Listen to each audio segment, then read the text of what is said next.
Sur la coqueluche, cette maladie, 2 bébés morts à Montpellier à cause de la coqueluche dans un contexte de recrudescence des cas liés, semble-t-il, à une couverture vaccinale pas assez importante. Virginie Joron, est-ce que vous êtes toujours anti-vax? Alors, est-ce que j'ai été d'abord anti-vax? C'est une question.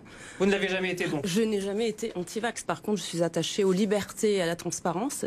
C'est pour cette raison que j'ai siégé pendant 1 an et demi dans cette commission Covid pour avoir accès au contrat, parce que je suis aussi juriste et j'ai travaillé dans les assurances. Et quand j'ai vu que les clauses étaient cachées à 95%, ça m'a posé problème.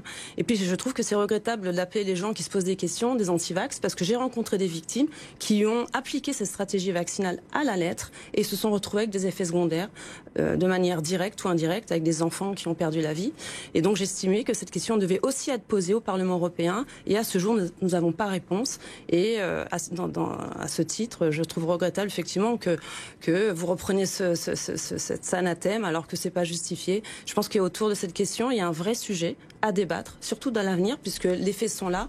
L'Agence du médicament européen répertorie des effets secondaires, plus de 12 000 morts, plus d'1 million d'effets secondaires. Pour AstraZeneca, il y a presque 400 morts. Donc il faut quand même, à un moment donné, arrêter de se voiler la face et de prendre le dossier en main. C'est un sujet qui a marqué votre mandat d'eurodéputé, ça vous le reconnaissez. Vous en avez beaucoup parlé de ces problématiques de vaccins. Parce que j'ai été très sollicitée par les citoyens, parce qu'on a vécu quand même une période dramatique où le gouvernement Macron a quand même monté les gens entre les vaccinés et les non vaccinés.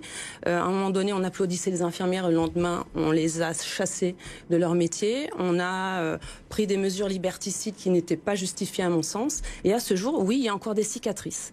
Et à ce titre, quand j'ai travaillé dans cette commission Covid, je m'attendais à avoir des réponses de la commission, je m'attendais à avoir accès à ces contrats et on n'a pas pu avoir accès. Et aujourd'hui encore, c'est un sujet d'actualité, notamment au regard du gaspillage des doses.